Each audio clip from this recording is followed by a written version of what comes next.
ਸ਼ਲੋਕ ਮਹਲਾ ਪਹਿਲਾ। ਵਿਸਮਾਦ ਨਾਦ ਵਿਸਮਾਦ ਵੇਦ ਵਿਸਮਾਦ ਜੀ ਵਿਸਮਾਦ ਭੇਦ ਵਿਸਮਾਦ ਰੂਪ ਵਿਸਮਾਦ ਰੰਗ ਵਿਸਮਾਦ ਨਾਂਗੇ ਫਿਰੈ ਜੰਤ ਵਿਸਮਾਦ ਪੌਣ ਵਿਸਮਾਦ ਪਾਣੀ ਵਿਸਮਾਦ ਅਗਨੀ ਖੇਡੈ ਵਿਡਾਣੀ ਵਿਸਮਾਦ ਧਰਤੀ ਵਿਸਮਾਦ ਪਾਣੀ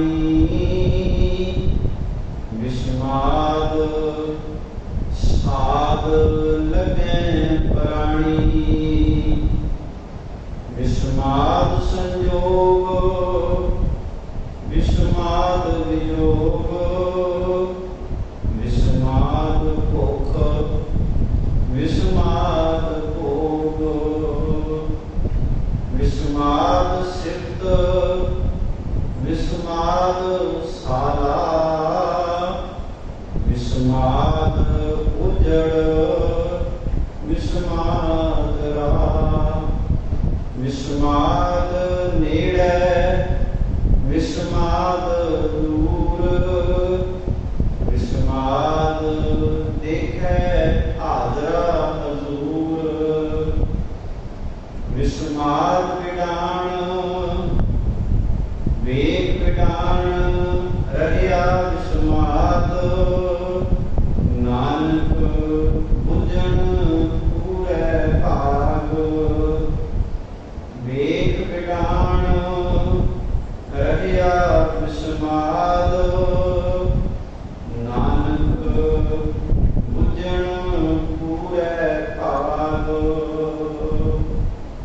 ਵਾਹਿਗੁਰੂ ਜੀ ਕਾ ਖਾਲਸਾ ਵਾਹਿਗੁਰੂ ਜੀ ਕੀ ਫਤਿਹ। ਪਰਮ ਸਨਮਾਨਯੋਗ ਧੰਨ ਸ਼ਬਦ ਗੁਰੂ ਸਾਹਿਬ ਸ਼੍ਰੀ ਗੁਰੂ ਗ੍ਰੰਥ ਸਾਹਿਬ ਸੱਚੇ ਪਾਤਸ਼ਾਹ ਜੀ ਮਹਾਰਾਜ ਜਿਨ੍ਹਾਂ ਦੀ ਮੁਬਾਰਕ ਹਜ਼ੂਰੀ ਦੇ ਅੰਦਰ ਸ਼ੁਭਾਇਮਾਨ ਅਤੀ ਸਤਿਕਾਰਯੋਗ ਸਤਸੰਗੀ ਜਨੋਂ ਸਤਿਗੁਰਾਂ ਜੀ ਦੀ ਅਪਾਰ ਬਖਸ਼ਿਸ਼ ਕਿਰਪਾ ਰਹਿਮਤ ਦੇ ਸਦਕਾ ਅਸੀਂ ਸਾਰੇ ਹੀ ਇਹਨਾਂ ਸ਼ਾਮਾਂ ਵੇਲੇ ਦੇ ਦੀਵਾਨਾਂ ਵਿੱਚ ਹਾਜ਼ਰੀਆਂ ਭਰ ਰਹੇ ਹਾਂ। ਮੇਰੇ ਤੋਂ ਪਹਿਲਾਂ ਤੁਸੀਂ ਸਤਿਕਾਰਯੋਗ ਭਾਈ ਸਾਹਿਬ ਹੋਰਾਂ ਦੇ ਦਿੱਤੇ ਪਾਸੋਂ ਸਤਿਗੁਰਾਂ ਜੀ ਦੀ ਬਾਣੀ ਦਾ ਇਲਾਹੀ ਕੀਰਤਨ ਸ਼ਰਵਣ ਕਰ ਰਹੇ ਸੀ। ਹੁਣ ਕੁਝ ਸਮਾਂ ਪ੍ਰਾਪਤ ਹੋਇਆ ਹੈ ਆਪ ਜੀਆਂ ਦੇ ਨਾਲ ਸਤਿਗੁਰੂ ਜੀ ਦੀ ਬਾਣੀ ਦੇ ਵਿਚਾਰ ਸਾਂਝੇ ਕਰਦਾ। ਅੱਜ ਦਾ ਜਿਹੜਾ ਪਾਵਨ ਸ਼ਲੋਕ ਮੈਂ ਆਪ ਜੀ ਦੇ ਨਾਲ ਸਾਂਝਾ ਕੀਤਾ ਹੈ, ਇਹ ਪਾਵਨ ਸ਼ਲੋਕ ਸਿੱਖ ਧਰਮ ਦੇ ਬਾਨੀ ਧੰਨ ਗੁਰੂ ਨਾਨਕ ਸਾਹਿਬ ਸੱਚੇ ਪਾਤਸ਼ਾਹ ਮਹਾਰਾਜ ਜੀ ਨੇ ਆਪਣੇ ਮੁਖਾਰ ਬਿਰਧ ਤੋਂ ਉਚਾਰਨ ਕੀਤਾ ਹੈ ਅਤੇ ਧੰਨ ਗੁਰੂ ਗ੍ਰੰਥ ਸਾਹਿਬ ਸੱਚੇ ਪਾਤਸ਼ਾਹ ਮਹਾਰਾਜ ਜੀ ਦੀ ਬਾਣੀ ਆਸਾ ਦੀ ਵਾਰ ਅੰਦਰ 3 ਨੰਬਰ ਪੌੜੀ ਦੇ ਸਿਰਲੇਖ ਅਧੀਨ ਪਹਿਲਾ ਸ਼ਲੋਕ ਹੈ। ਜਦੋਂ ਇਸ ਆਸਾ ਦੀ ਵਾਰ ਦੀ ਬਾਣੀ ਦੀ ਵਿਚਾਰ ਕੀਤੀ ਜਾਂਦੀ ਹੈ ਤੇ ਸਤਿਗੁਰੂ ਜੀ ਨੇ ਇਸ ਬਾਣੀ ਅੰਦਰ ਬਹੁਤ ਪਿਆਰੇ ਪੱਖ ਛੋਏ ਹਨ ਜਿਨ੍ਹਾਂ ਦਾ ਸਿੱਧਾ ਸੰਬੰਧ ਇਸ ਮਨੁੱਖਾ ਜੀਵਨ ਦੇ ਨਾਲ ਮਨੁੱਖਾ ਜ਼ਿੰਦਗੀ ਦੇ ਨਾਲ ਆਣ ਕੇ ਜੁੜਦਾ ਹੈ।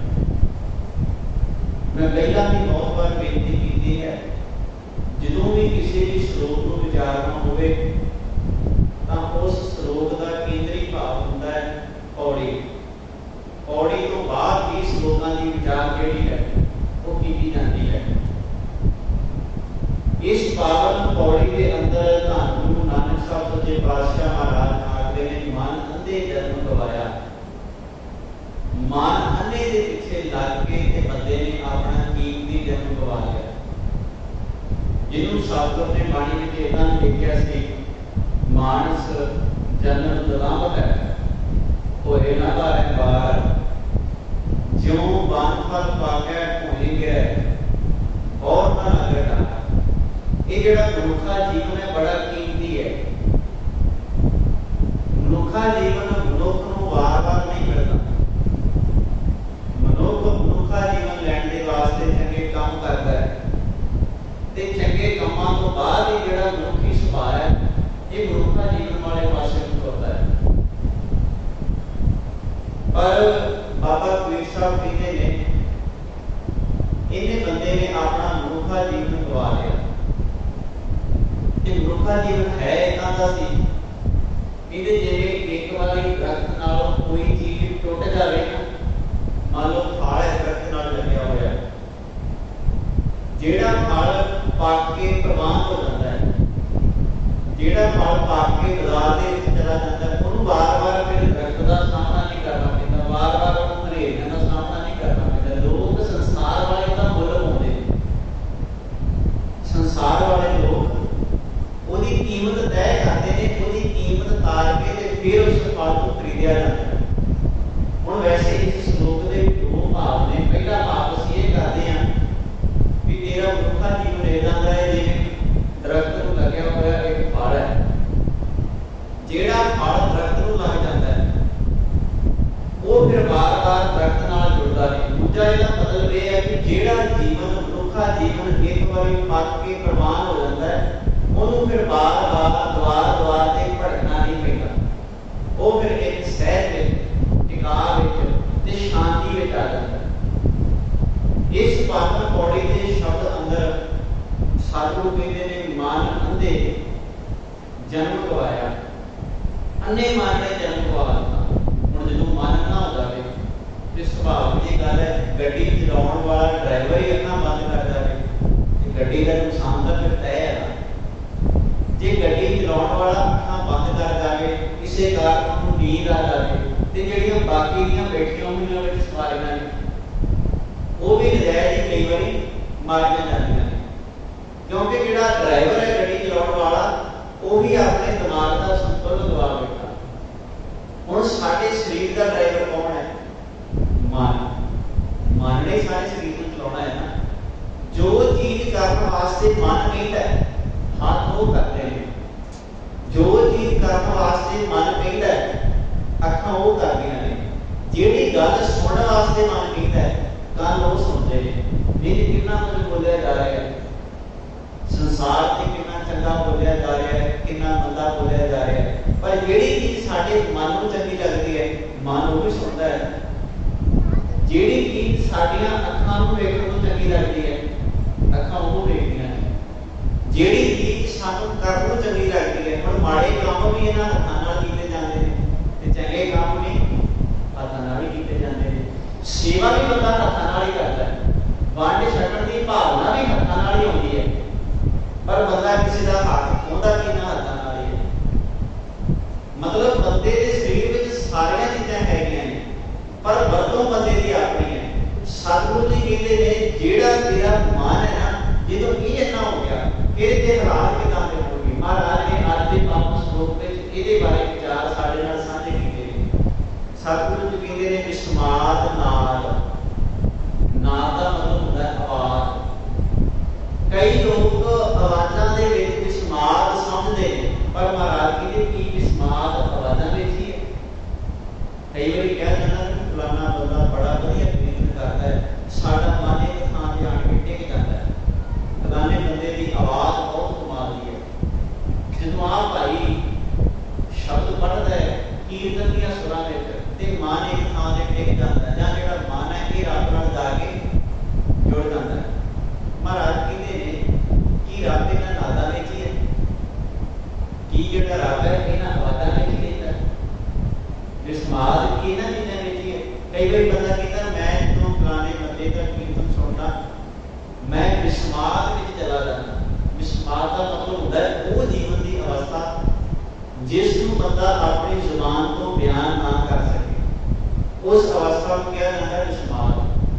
बहुत ही बारी बंदा कहता जो फलाने बंदे की आवाज़ सुनी है ना तो 10वें द्वार खुल जाता है।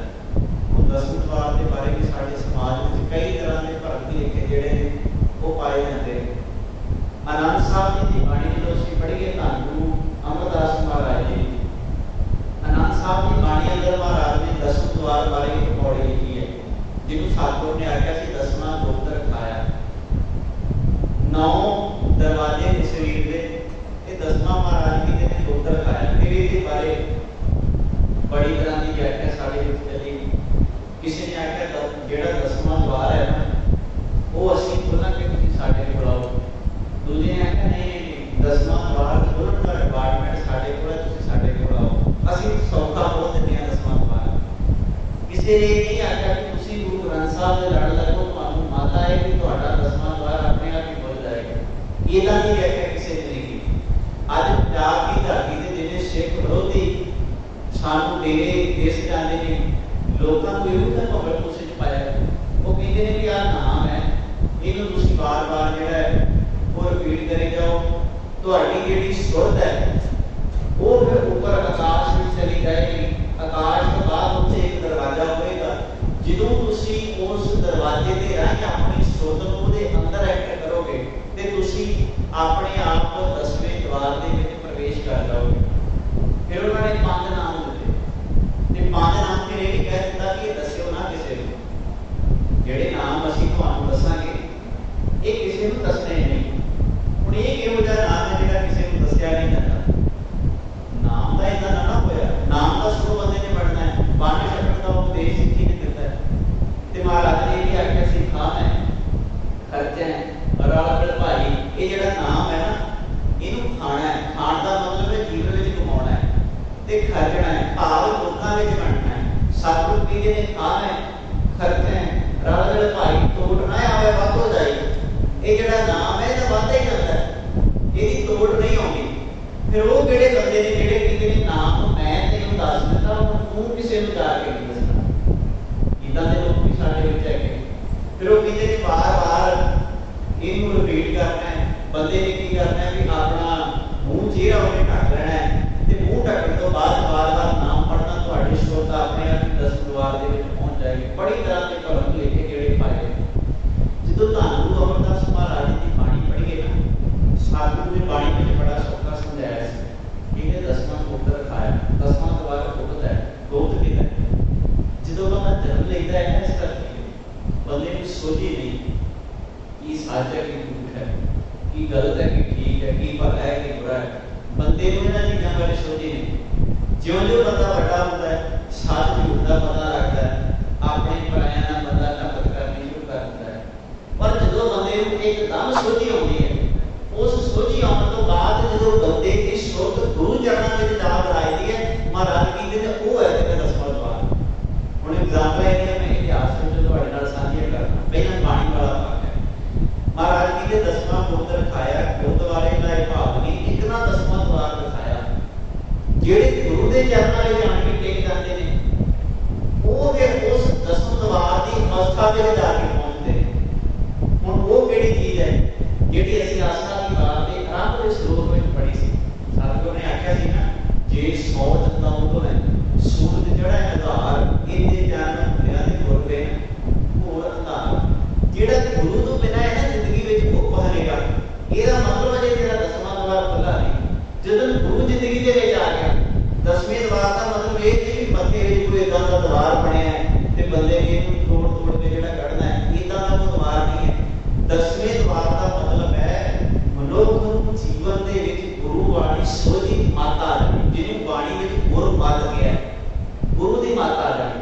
ਹੁਣ ਮੈਂ ਇਤਿਹਾਸ ਤੋਂ ਐਗਜ਼ਾਮਪਲ ਤੁਹਾਡੇ ਨਾਲ ਸਾਂਝੀਆਂ ਕਰਨਾ। ਧੰਨ ਗੁਰੂ ਅਮਰਦਾਸ ਸਾਹਿਬ ਸੱਚੇ ਪਾਤਸ਼ਾਹ ਮਹਾਰਾਜ ਕਿੰਨਾ ਲੰਮਾ ਸਮਾਂ ਦੇਵੀ ਦੇਵਤਿਆਂ ਦੇ ਜਾਂਦੇ ਰਹੇ। 22 ਸਾਲ ਇਤਿਹਾਸ ਵਿੱਚ ਲਿਖਿਆ ਹੈ ਵੀ ਧੰਨ ਗੁਰੂ ਅਮਰਦਾਸ ਮਹਾਰਾਜ ਦੇਵੀ ਦੇਵਤਿਆਂ ਦੇ ਦਰਸ਼ਨਾਂ ਨੂੰ ਜਾਂਦੇ ਰਹੇ। ਰਸਤੇ ਵਿੱਚ ਕੋਈ ਪੰਡਤ ਮਿਲਿਆ, ਗੁਰੂ ਅਮਰਦਾਸ ਮਹਾਰਾਜ ਦਾ ਉਸ ਪੰਡਤ ਨਾਲ ਬੜਾ ਗੂੜਾ ਤੇ ਬੜਾ ਗਹਿਰਾ ਸੰਬੰਧ ਨਾਤਾ ਜੁੜ ਗਿਆ। ਪੰਡਤ ਨੂੰ ਪਤਾ ਲੱਗਾ ਇਹਨਾਂ ਨੇ ਤਾਂ ਕੋਈ ਗੁਰੂ ਧਾਰਨ ਨਹੀਂ ਕੀਤਾ, ਇਹਨਾਂ ਨੇ ਅਜੇ ਤੱਕ ਕਿਸੇ ਗੁਰੂ ਧਾਰਨ ਨਹੀਂ ਕੀਤਾ, ਇਸ ਕਰਕੇ ਮੈਂ ਇਹਨਾਂ ਦਾ ਸਾਥ ਛੱਡ ਦੇਣਾ।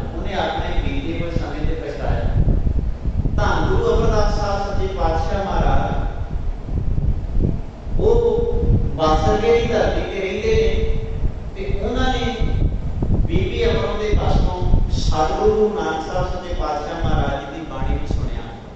हुण पहली बार किसी बाणी को अपनी जुबान में गुरु अमरदास महाराज ने सुनिया सी। जदों उन्हां दे पासों बाणी सुनी उन्हां आख्या कि इहदी बाणी लिखी है।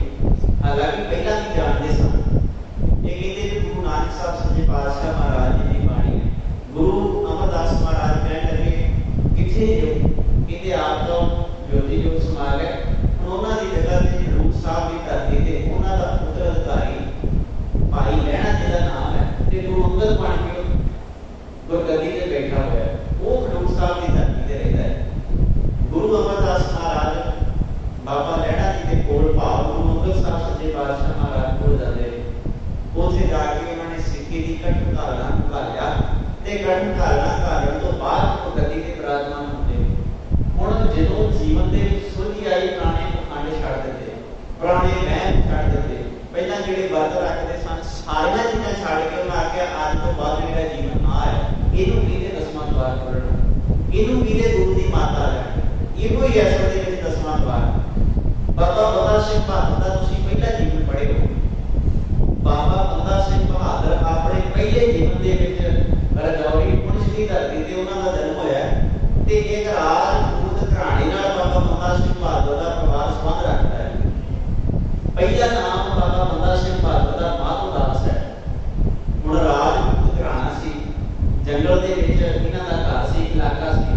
उन्हां समयां दे विच शिकार लोक आम खेडिया करदे सन। जिवें गुरु हरगोबिंद साहब सच्चे पातशाह महाराज जी दा भी असीं जिक्र पढ़दे हां। गुरु गोबिंद सिंह साहब सच्चे पातशाह महाराज जी भी शिकार खेडिया करदे सन।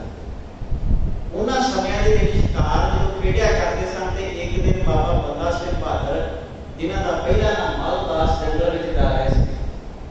एक हिरनी सामने दिसी ते तीर मार के हिरनी नूं मार दित्ता। जदों हिरनी दा पेट चार कीता ओहदे विचों हिरनी दे जिहड़े बच्चे सन तड़पदे पए सन। वो जदों तड़पदे होए बच्चियां दा बाबा बंदा सिंह बहादुर ने वो सारा सीन देखिया। एकदम मन दे विच इन्ना ज्यादा उन्होंने अपने आप को निराशावादी महसूस किया। बंदा सिंह बहादुर शिकार का काम छड़ के घर परिवार छड़ के बैरागी बन गया। कदी जानकी दास, कदी माधो दास ने कोई गुरु धारण किया, कदी भगवान दास गुरु धारण किया, पर जीवन में संतुष्टि किते ना मिली। हरिद्वार की धरती ते गया, उत्थे जाके भी कर्मकांड थोड़े बहुते कीते पर जीवन में संतुष्टि ना मिली। अंत की कीता कि अपना डेरा गोदावरी नदी के कंढे ते जमाया, जिथे अज नंदेड़ हजूर साहब की धरती है। उत्थे एक बंदा घाट गुरुद्वारा साहब बनया हुआ है।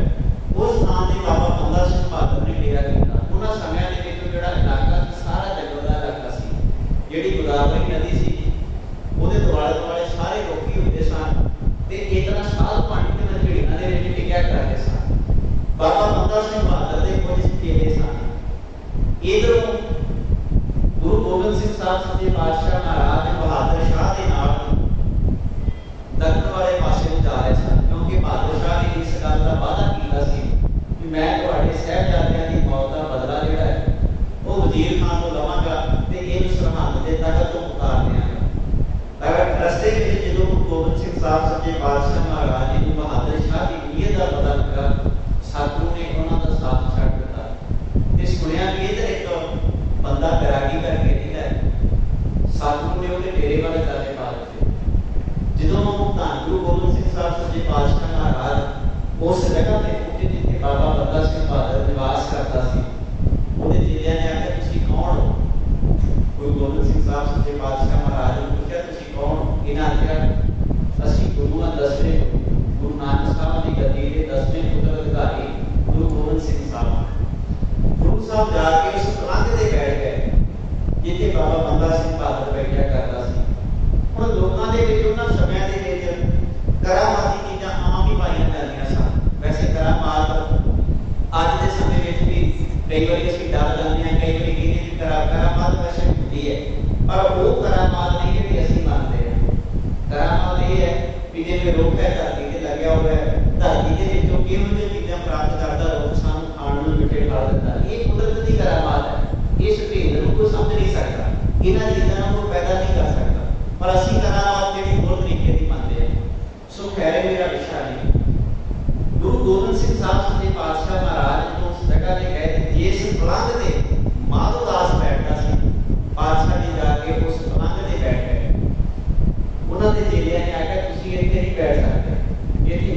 दास आप आन के बैठता है। ये केवल उन्होंने वास्ते विशेष प्रबंध असीं लाया हुआ है, इत्थे तुसीं विश्राम नहीं कर सकते। गुरु गोबिंद सिंह साहब ने आख्या कोई गल नहीं, जो माधो दास आ गया मैं छोड़ जावांगा। उन्होंने आख्या माधो दास ने इन्हां नूं तबाह कर देना है, उन्हां विच बड़ी करामात है, चेलियां ने तरह तरह दी गल्लां कहणियां शुरू कर दित्तियां। जो माधो दास आया उन्हें आके पूछा तुसीं कौन हो? बादशाह ने जवाब दिता मैं गुरु गोबिंद सिंह हाँ, तू कौन है? उन्हें अगों जवाब दिता कि मैं बंदा हाँ। गुरु गोबिंद सिंह साहब ने आख्या तू किहदा बंदा है? आंदा पातशाह जी पहला तो होवांगा किसी का, अज तो बाद मैं तुहाडा बंदा, अज तो बाद मैं तुहाडा बंदा। गुरु गोबिंद सिंह साहब सच्चे पातशाह महाराज की शख्सियत तो बाबा बंदा सिंह बहादुर इन्ना ज्यादा प्रभावित होया, नंदेड़ की धरती तो चलता है 5 सिखां का जथा लैके पंजाब में जान के एक गल का नारा मारता है, आओ जाके आप सरहंद नूं फतेह करिए। इतिहास दसदा है जदों बाबा बंदा सिंह बहादुर ने घटौरे ने हमला करने वास्ते पंजाब दे विच सिखां नूं आवाज लगाई ते जेड़े सिख हल पाउंदे सन उन्हां ने घरां दे पुठे छड्ड दित्ते। जेड़े सिख अपनी खेतीबाड़ी कर रहे सन उन्हां खेतीबाड़ी वाले संद विचे छड्ड के जेड़े कोल जोध आ गया, किसी के हाथ में डांग सी, वो डांग लैके बाबा बंदा सिंह बहादुर वाल चला गया, चलो फौज में जाके शामिल होइए। जे सिख दे घर विच जेड़ा भी हथियार सी वो आपको अपना हथियार चुक के बाबा बंदा सिंह बहादुर की फौज में शामिल होता है। सब तो पहला उन्होंने हमला किया सदौरे की धरती पे।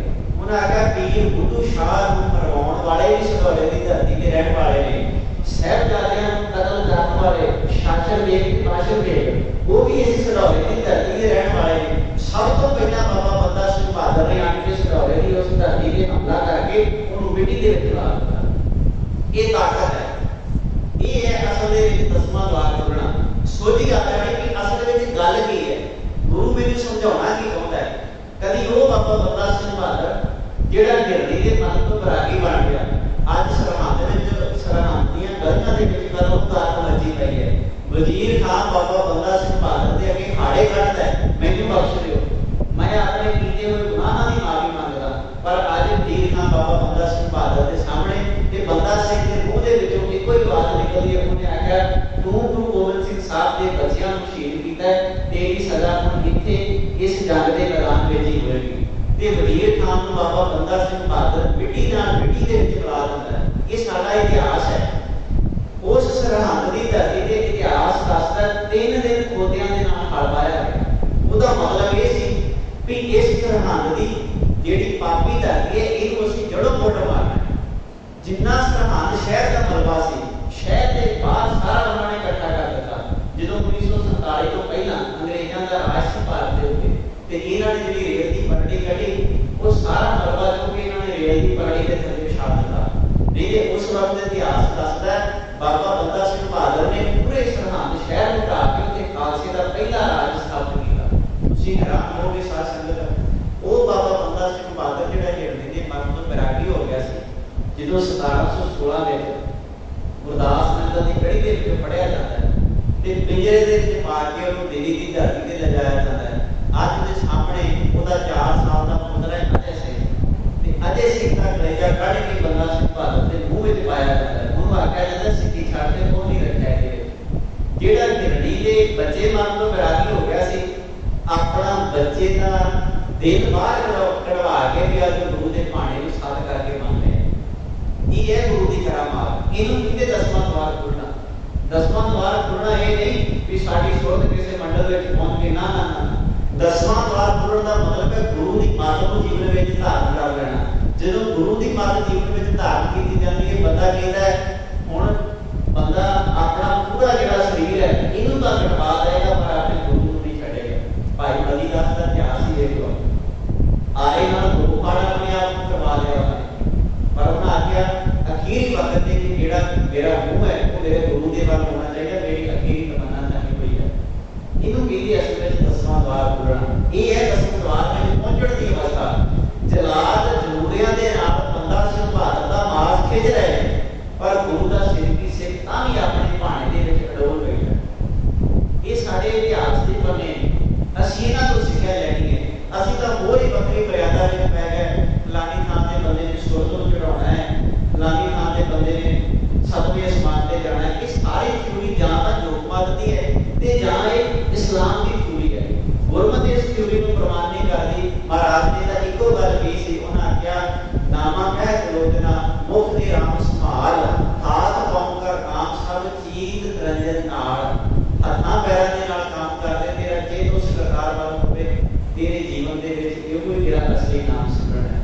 ਹੱਥ ਪੈਰ ਕੰਮ ਕਰਦੇ ਹਾਂ। ਗੁਰੂ ਨਾਨਕ ਸਾਹਿਬ ਸੱਚੇ ਪਾਤਸ਼ਾਹ ਮਹਾਰਾਜ ਕਰਤਾਰਪੁਰ ਸਾਹਿਬ ਦੀ ਧਰਤੀ ਤੇ ਹਲ ਵਾਇਆ।